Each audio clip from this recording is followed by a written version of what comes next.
하나님 아버지 감사합니다. 허물과 죄로 죽었던 우리를 주 예수 그리스도의 대속의 피로 살려주시고 하나님의 백성 삼아주셔서 하나님의 영광의 자녀로 이 세상을 살게 하여 주시니 감사합니다. 오늘 드려지는 이 모든 예배 가운데 주님께서 함께하여 주셔서 하나님의 기쁨이 되는 예배가 되게 하여 주옵시고 하나님으로부터 오는 충만한 은혜를 통하여 우리 온 성도들 새 힘을 받아 믿음의 승리가 있는 삶 살기에 부족함이 없도록 인도하여 주시옵소서. 예배를 섬기는 모든 섬김이 위에 주님께서 충만함의 은혜의 역사로 함께하여 주셔서 기쁨으로 감당할 수 있는 은혜를 허락하여 주시옵소서. 교회 학교를 주님께서 지켜주시고 인도하여 주셔서 다음 세대들이 더욱더 믿음 위에 굳건히 세워지게 하시고 지금보다 나중 영광이 더 큰 주님의 교회 될 수 있도록 인도하여 주옵소서. 나라와 민족을 위하여 함께 기도합니다. 남북의 복음적 통일이 이루어지게 하여 주시고 주님, 이 땅의 국론이 많이 분열된 상황 가운데 있사오니 주님께서 찾아와 주셔서 치료하시고 회복시켜 주셔서 한마음 한뜻으로 이 모든 위기를 넘어갈 수 있도록 인도하여 주시옵소서. 특별히 일본의 경제적 침략 가운데 우리 온 아버지여 백성들이 하나 되어 이 모든 어려움을 뚫고 나아갈 수 있는 지혜를 모을 수 있도록 인도하여 주옵시고 이 기회를 통하여 한국이 더욱더 안전하게 거할 수 있는 역사로 함께하여 주셔서 복음 들고 세상으로 나아가 더욱더 주의 영광을 드러낼 수 있는 민족이 될 수 있도록 인도하여 주시옵소서. 세계 선교를 위하여 수고하시는 많은 선교사님들의 사역을 주님께서 도우시고 인도하여 주셔서 많은 열매들이 맺어지게 하여 주옵소서. 특별히 우리 모든 성도님들 주님께서 영육의 강건함으로 붙들어 주시고 특별히 질병 가운데 있는 죄 자녀들에게 치료의 강선을 바라여 주셔서 깨끗이 치료함 받아 기쁨으로 이 자리에 나와 영광 돌리기에 부족함이 없도록 인도하여 주옵소서. 우리 모든 성도들 늘 항상 믿음의 승리가 있을 수 있도록 믿음을 지켜주시고 인도하여 주옵소서. 우리 성도님들의 삶 가운데 하나님께서 물질의 복도 허락하여 주셔서 거룩한 부자로서 사회적 책임을 다하는 그리스도인들의 삶 되기에 부족함이 없도록 인도하여 주옵시고 나눔을 실천하는 부자들이 더욱더 많아지는 사회가 될 수 있도록 인도하여 주옵소서. 주님, 오늘 드리는 이 예배를 주님께서 기뻐 흠양하여 주실 줄 믿습니다. 특별히 임마누엘 찬양대의 찬양을 주님께서 기뻐 흠양하여 주시고 온 성도들 한 마음으로 믿음의 고백으로 주님께 영광 올려드리는 이 시간 되게 하여 주옵소서. 주님께 모든 것을 의탁하오며 우리 주 예수 그리스도의 이름으로 기도하옵나이다. 아멘. 기도하십니다. 하나님 아버지 감사합니다. 하나님께서 우리와 늘 항상 동행하여 주시고 우리의 삶 가운데 힘과 능력을 더입혀 주시니 감사합니다. 주님께만 오직 영광 돌리는 삶, 주 예수 그리스도의 십자가만 붙잡고 믿음으로 전진하는 삶 될 수 있도록 우리를 붙잡아 주시고 인도하여 주옵소서. 귀한 찬양을 드린 우리 임마누엘의 귀한 찬양을 주님께서 흠양하여 주시고 우리 온 성도들 함께 예배한 이 찬양을 주님께서 기뻐 받아주시는 줄 믿습니다. 이 신앙의 고백이 이 현장에서만 있는 것이 아닌 우리의 삶 가운데서도 늘 항상 있을 수 있도록 주님 붙잡아 주시고 인도하여 주옵소서.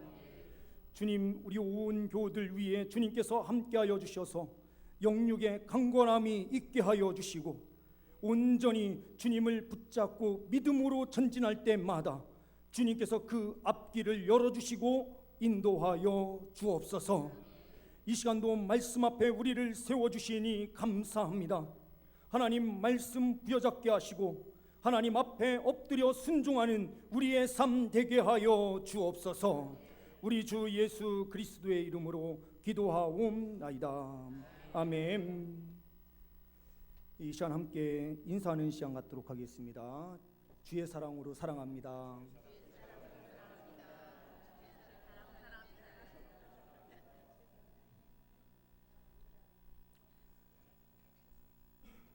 오늘 본문 말씀 2장 5절 말씀을 우리 모두 함께 합독 같이 해보시겠습니다. 2장 5절의 말씀입니다. 너희 안에 이 마음을 품으라. 곧 그리스도 예수의 마음이니.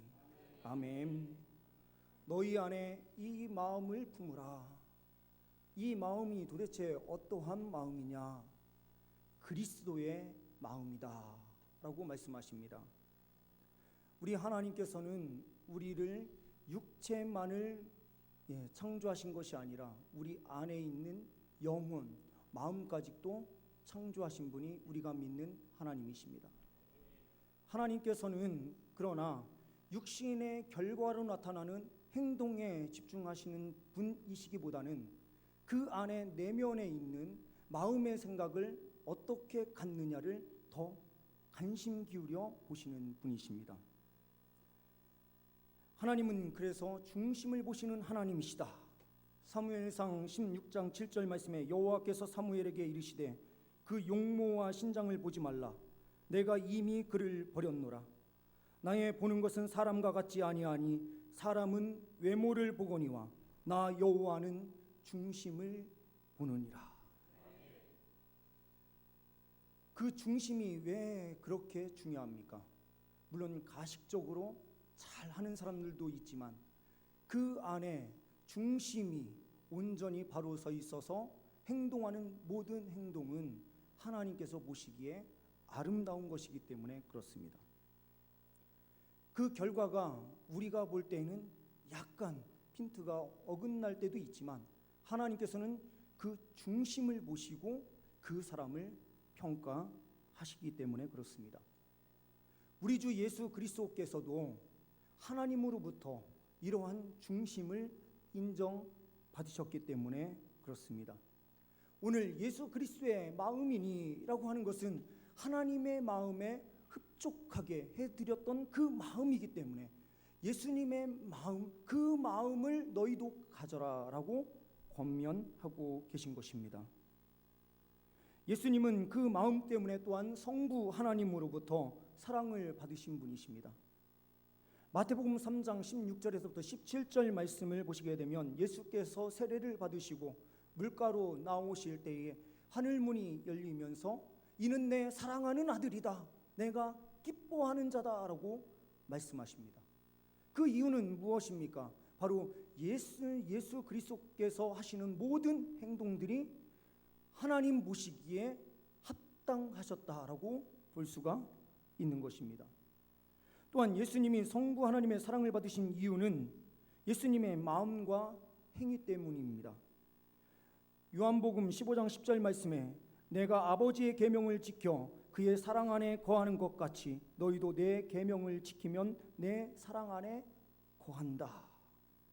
아버지의 계명을 잘 지킨 분, 구약 성경에 550번 이상의 예언되어 있는 메시아로서의 그 모든 삶을 철저하게 하나님 말씀 그대로 실천하고 행했던 유일한 한 분, 그분이 누구입니까?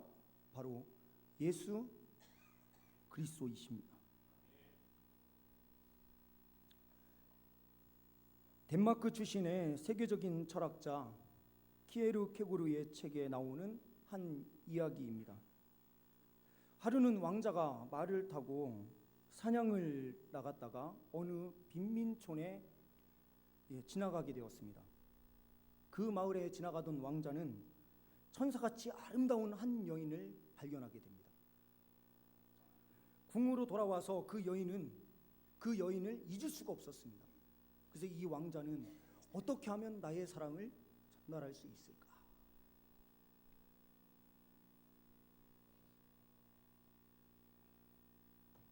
매우 고민을 많이 하게 됐습니다. 왕자는 계속해서 생각하고 고민하다가 주변 사람들로부터 이야기를 듣습니다. 그러다가 결국은 왕자는 결론을 내립니다. 왕자는 왕궁에서 입던 화려한 옷, 그가 가지고 있었던 모든 영광을 그대로 다 내려놓고 저 시골 마을에 들어가서 죄송합니다. 조그마한 방 하나를 얻어서 목수 생활을 시작합니다. 목수 일을 하면서 가난한 사람들의 풍속을 배우고요. 그리고 그들의 언어를 배우기 시작합니다. 그들과 깊이 교제를 갖기 시작합니다. 그리고 동네 사람들이 하는 일을 같이 하면서 친해지고 그들과 함께 사귀기 시작합니다. 그때 마침 한 여인, 그 아름답게 보았던 그 여인을 만나게 됩니다. 내가 당신을 사랑하기 때문에 이렇듯 모든 것을 버리고 당신을 찾아왔노라 라고 이야기를 합니다. 그때 그 여인은 왕자의 진심을 그대로 받아들이게 됩니다. 왕자의 엄청난 사랑을 알고 깨닫고 믿게 되었고 그것을 받아들여서 그와 결혼하고 왕후가 되어 왕실로 들어가게 되는 것입니다. 왜 이렇게 해야만 했던가? 그 이유는 몇 가지가 있을 수 있습니다. 어떻게 하면 그 여인에게 내 사랑의 진실을 말할 수 있을까? 왕자의 그대로 있었을 때 이야기하면 그 여인은 그렇게 이야기할 것입니다. 당신의 사랑은 진정성이 없는 것입니다. 나는 그 사랑을 받아들일 수가 없습니다. 정말 당신이 나를 사랑하는 건지 내 육체만을 보고 사랑하는 것인지 알 수 없습니다라고 말할지도 모릅니다. 또한 그녀는 왕자와의 신분적 격차가 너무 크기 때문에 그것을 나는 감당할 수 없습니다라고 말할지도 모릅니다. 내가 모든 걸 다 책임질 테니 걱정하지 마라고 이야기하지만 그것이 한순간의 사랑인지 진정 그녀를 사랑하는 것인지 알 수 없는 일입니다. 그러나 왕자는 그 빈민촌에 들어가 그들의 모든 것을 함께 경험하면서 그들과 함께하는 그 모습을 그 여인이 보면서 왕자라는 신분을 알게 되었을 때도 이 사람이 나를 진정으로 사랑하는구나 라는 것을 알게 되는 것입니다. 이 사랑이 바로 하나님의 사랑입니다. 하나님께서 저 천국에서 내가 너희를 사랑한다, 사랑한다 아무리 이야기하더라도요, 구약시대의 이스라엘 백성들은 하나님께서 그렇게 계속해서 외치고 나에게로 돌아와라 돌아와라 아무리 그렇게 이야기했어도 그들은 하나님께 돌아오지 않았습니다. 하나님의 사랑을 진정된 사랑으로 받아들이지 못했기 때문에 그렇습니다. 그런데 하나님께서 육신을 입고 이 땅에 내려오셔서 하나님께 어떻게 죽음이라는 게 있을 수 있습니까? 신은 무소부재하시고 전능하시며 영원토록 살아계시는 존재가 신이라고 하는 이 관념이 우리 인간 사회 안에 다 들어와 있는데요, 신이 어떻게 죽습니까? 신이 죽는다는 것은 신이기를 포기하는 것이죠. 그런데 우리를 사랑하신 하나님께서 죽음이라고 하는 그 죽음을 직접 당하신 것입니다. 완전한 신이 마치 아닌 것처럼 12 제자들이 그렇게 쫓아다니고요, 수많은 무리들이 그렇게 쫓아다니다가 예수께서 십자가에 못 박혀 죽자마자 다 제 갈 길로 흩어지는 모습이 왜 그렇습니까? 신은 영원히 죽지 않는다라는 확신이 있었는데 예수께서 죽으심으로 그는 신이 아니다라고 하는 생각을 갖고 있었는지도 모르겠습니다. 이렇듯 어떻게 보면 신에게 가장 치명적인 죽음을 자기가 직접 받으면서 왜 이 땅에 오셨던가? 그것은 바로 여기 계신 한 분 한 분들을 주님께서 사랑하시기 때문에 그렇습니다. 저 하늘 영광의 보좌, 그 영광의 보좌는 그냥 단순한 영광의 보좌가 아닙니다. 6절 말씀에 보듯이 그는 근본 하나님의 본체시나 하나님과 동등됨을 취할 것으로 여기지 아니하시고, 하나님의 본체다. 이 본체는 헬라어로 몰페라는 단어입니다. 이거는 영어로 번역이 될 때 패션으로 번역이 됩니다. 그럼 패션 모델들이 어떻게 자기를 뽐냅니까? 옷을 계속해서 갈아입는 것으로 그 자신을 뽐내죠. 그런데 여기에서 이야기하는 이 패션은 그 패션이 아니라 자신의 신분에 맞는 옷을 입을 때의 패션이다라고 표현하는 것입니다. 하나님과 똑같은 영광의 옷을 입으실 수 있었던 그분이 이 영광을 취할 것으로, 이 취하다라고 하는 이 부분에서는 권리라는 단어와 연결됩니다. 권리는 어떠한 것입니까? 바울 사도가 그런 부분을 잘 보여줍니다. 고린도 교회를 개척을 해서 시작한 지 얼마 안 되는 그 교회에서 사례비를 받지 않습니다. 그 이유를 이렇게 설명을 하고 있는 거죠. 일하는 소에게 망을 씌우지 말라라고 주님께서 말씀을 하셨지만 나는 그 사례를 받지 않는다. 나의 당연한 권리는 사례를 받는 것이었지만 나는 그것을 포기했다. 나의 권리를 내려놓았다라고 이야기합니다. 또한 그는 베드로라고 하는 사람, 베드로는 결혼을 해서 부인과 함께 신방을 같이 다녔습니다. 지금 제가 그렇게 신방을 하고 있는데요. 그런데 결혼할 권리까지 자기에게 있었지만 그것을 포기했다. 그 이유는 하나님의 나라를 위해서 내가 포기한 것이다 라고 이야기를 합니다. 모든 것을 다 가질 수 있는 권리가 있었지만 그것을 포기했다. 권리를 내려놓은 것입니다. 예수 그리스도께서 바로 동등됨을 취할 것으로 여기지 아니하시고 오히려 자기를 비워서 종의 형체를 가지시고 사람이 되신 그 이유는 바로 이러한 권리를 내려놓으셨기 때문에 가능했던 것이다라고 말씀하고 있는 겁니다. 여기에서 자기를 비워라고 하는 이 비워의 단어는 우리가 참선을 한다 이렇게 이야기하면서요,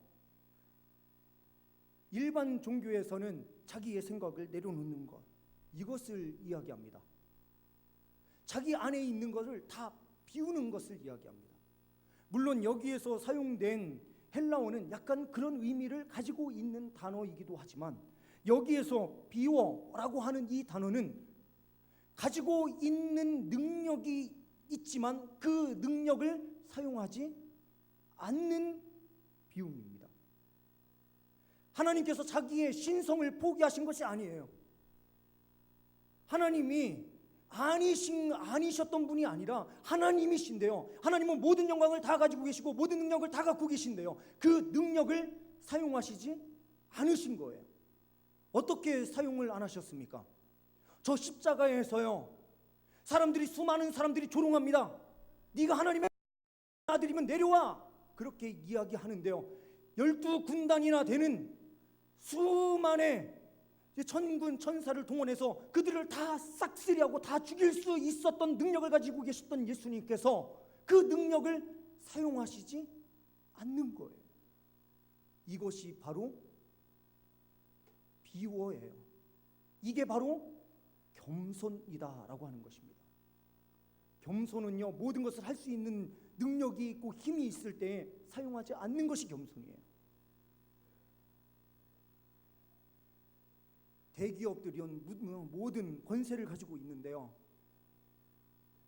단가 후려치기 할 수 있지만 함께 공생하기 위해서 그것을 내려놓는 것을 겸손이라고 하고 그것을 비움이다라고 표현할 수 있는 것들이에요. 그러나 이 사회는 제약으로 가득한 세상이다 보니 대기업은 더 큰 이익을 얻기 위해서 단가 후려치기며 여러 가지 다 하면서 자기의 이익만을 추구하는 거예요. 우리 교회의 성도님들은 저는 거룩한 부자가 많아질 수 있기를 소망하는데요, 이 거룩한 부자다라는 것은 나만 잘 먹고 잘 사는 부자가 아닙니다. 나눔을 실천하는 부자예요. 근데 나눔을 실천할 수 있는 이유는 무엇입니까? 그 권리를 사용할 수 있지만 하나님의 영광을 위해서 그 권리를 일정 부분 내려놓는 것입니다. 이 본문은 초대교회에서부터요 계속해서 노래로 불려졌던 본문입니다. 그래서 그리스도의 찬미송, 그리스도의 찬가라고 하는 내용으로 불려지는 본문입니다. 초대교회에서 그리스도인들이 가장 많이 불렀던 그 노래는 바로 예수 그리스도의 전사역을 이야기하는 것입니다. 하늘 영광을 모든 것을 내려놓으시고 십자가의 길을 걸어가셨으며 그 죽음의 길을 걸어가신 예수 그리스도, 다시 부활하셔서 새 생명 가운데 있는 바로 그 전능한 하나님이신 예수 그리스도만을 찬양했었던 것입니다. 그리스도의 이 찬가는 지금 이 시대에도 우리에게 가장 깊숙이 있어야 되는 노래요 찬양입니다. 영광의 자리를 비워두는 마음이 바로 예수의 마음입니다. 부대에서 한 장군이 있습니다.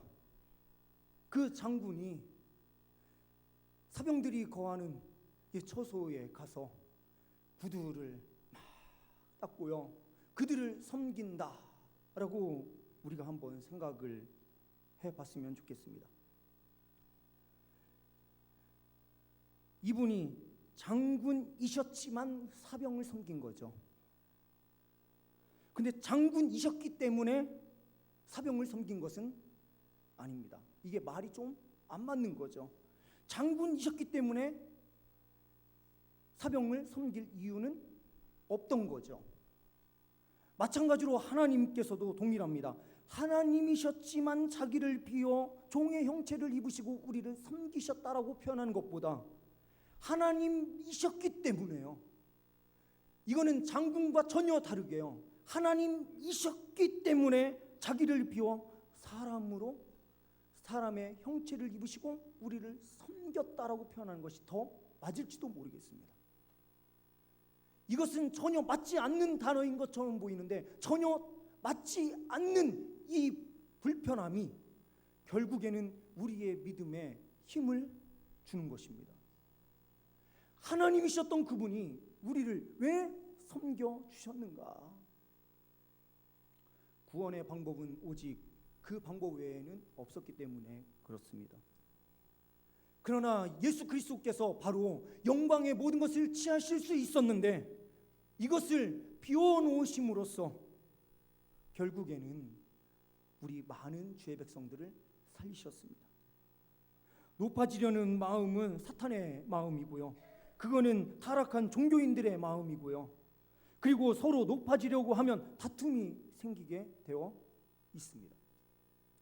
이 이해가 적당한지는 모르겠으나 어떻게 됐든 통합 측에서 잘못된 결정을 명성교회 사건으로 다시 한번 또 보여주었는데요, 명성교회라고 하는 이 교회는 숫자만 보더라도 10만 명이라고, 등록교인이 10만 명이라고 하고요, 출석 인원이 2만 명이 넘는 교회이면은 어마어마한 큰 교회인데요, 그 교회의 목사라면 당연히 다 담임 목사로 하고 싶어하는 교회죠.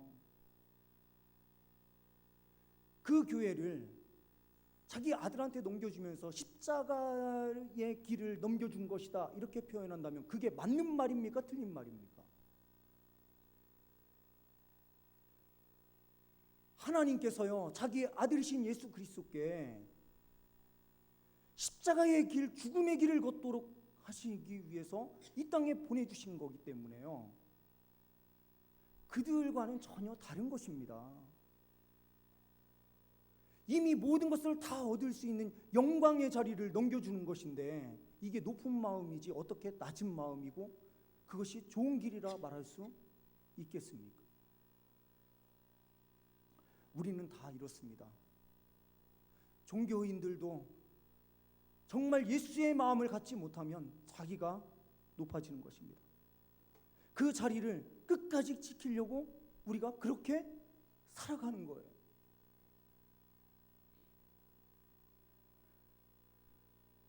하나님의 마음은 어떠한 마음입니까? 자기를 철저하게 낮추신 마음이었습니다.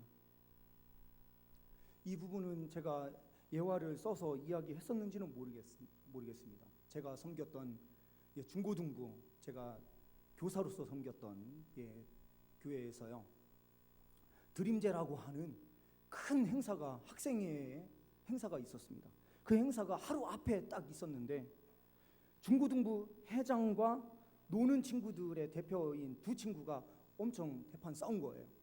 이 싸우다 보니까 드림제가 앞에 딱 놓여져 있는 내일 다 나와서 열심히 해줘야 되는데 갑자기 다들 나도 쟤 때문에 못해요, 쟤도 쟤 때문에 못해요, 이렇게 이야기하는 상황이 된 거예요. 그래서 전도사님과 저와 막 쫓아다니면서 애들 막 붙잡고 설득하고 막 이러는 과정 안 돼서요, 같이 막 교회로 어떻게든지 몰려오게 해서 밤 12시에 같이 모여가지고 막 이야기해서 간신히 막 포스터도 다 붙이고 다 했으니까요, 간신히 그냥 하자 이렇게 해서 행사가 그나마 간신히 해서 넘어갔습니다. 오늘 이 말씀을 하나님께서 하시는 이유가 있습니다. 이 말씀을 바울 사도를 통해서 기록하신 목적과 이유가 있습니다. 그 이유는 빌립보 교회의 상황과 연결이 되어 있습니다. 빌립보 교회는 바울을 위해서 선교원금을 가장 많이 보냈었던 곳이 바로 빌립보 교회였습니다. 그리고 하나님의 나라를 위해서 얼마나 열심히 일했는지 주변에 소문이 잘 나 있었던 교회 중에 한 군데가 바로 빌립보 교회였습니다. 그런데 그 안에 하나의 문제가 있었던 것입니다. 그 문제는 무엇입니까? 그 말씀은 우리가 말씀을 통해서 추측해 볼 수가 있는데요, 2장 1절에서부터 3절 말씀을 보시게 되면 이렇게 되어 있습니다. 그러므로 그리스도 안에 무슨 권면이나 사랑의 무슨 위로나 성령의 무슨 교제나 긍휼이나 자비가 있거든 마음을 같이 하여 같은 사랑을 가지고 뜻을 합하며 한 마음을 품어 아무 일에든지 다툼이나 허용으로 하지 말아라 라고 말씀하고 있습니다. 그 안에 다툼이 있었던 것이죠. 한 마음을 품지 못하는 것이 있었던 거예요. 그럼 이 한 마음을 품지 않았던 사람들이 누구냐? 이름까지 제시되고 있습니다. 4장 2절로 넘어가서 보시게 되면 빌립보서 4장 2절 말씀에 내가 유오디아를 권하고 순두개를 권하노니 주 안에서 같은 마음을 품으라 라고 말씀해요. 교회를 분열시키는 그 위치에 누가 있었느냐? 유오디아라고 하는 사람과 순두개가 있었던 것입니다. 이것은 왜 그러면 어떤 마음 때문에 분열이 있었던 것인가? 서로 싸우는데 서로 누가 더 높은 영광의 자리로 올라가느냐로 싸웠던 것으로 보여집니다. 그 자리는 어떠한 자리인지는 정확하게 알 수는 없습니다. 그러나 그들 사이에 분쟁이 있었던 것은 분명한 거예요. 그런데 왜 한국교회도 마찬가지고요, 한국교인들이 이민 가서 세운 저 한인교회들이 그렇게 많이 분열되고 깨지고 또 깨지고 또 깨집니까? 그 이유가 무엇 때문입니까? 지금 이 땅에 왜 교회들이 그렇게 많이 분열되고 깨집니까? 그 이유는 예수의 마음이 없기 때문에 그렇습니다. 봉사를 하면서도요, 내가 높아지려고 하는 모습이 그리스도인들 모습 안에 그대로 다 있기 때문에 그렇습니다. 예수는 어디 가고 없고요, 나만 남아 있고요, 내가 모든 영광을 취하려고 하는 그런 모습들이 많이 있기 때문에 결국에는 교회가 분열이 일어나는 것입니다. 예수 그리스도의 십자가를 바로 보고요, 예수님의 마음을 정확하게 본 사람이라고 한다면 겸손함으로 나아갑니다. 나의 능력을 분열시키는 데 사용하는 것이 아니라 하나 되는 곳에 사용하는 거예요. 나의 능력은 있지만 그 능력을 겸손하게 엎드려서 다른 사람을 포용하고요, 다른 사람을 높여주려고 그 능력을 사용할 때에 겸손의 능력이 결국에는 교회를 세우게 되는 것입니다. 예수님께서 하늘의 모든 영광을 다 누리실 수가 있으셨지만 자기 자신을 철저하게 낮추시는 걸 통해서 결국에는 주의 백성들을 살리시는 이 놀라운 은혜를 베푸신 거예요.